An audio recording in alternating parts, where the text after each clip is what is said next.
कर्नाटक सरकार में मंत्री प्रियांक खड़गे ने मुख्यमंत्री सिद्धारमैया को पत्र लिखकर राज्य के सरकारी परिसरों में आरएसएस की गतिविधियों पर प्रतिबंध लगाने की मांग की है।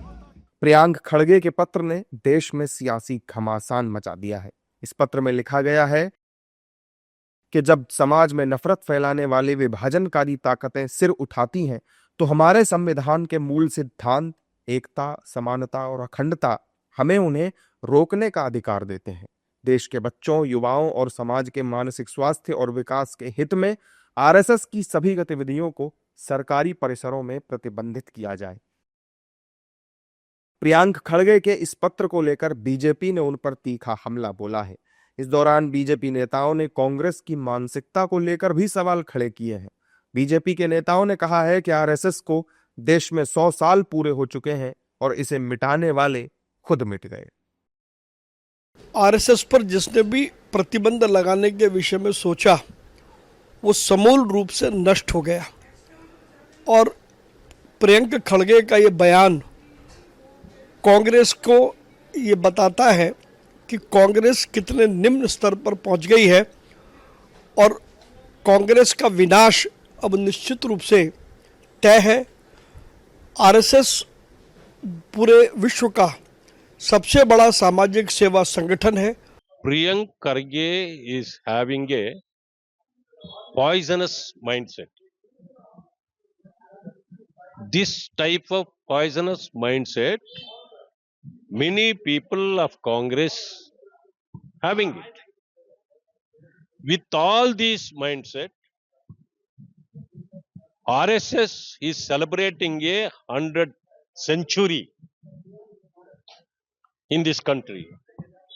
It is a biggest and very powerful organization which India has seen. ये जो आरएसएस बैशिंग ब्रिगेड है, आरएसएस के खिलाफ बकवास बहादुरी करते करते खुद अपना बंटाधार कर रही है। और कोई ये नई बात तो है नहीं।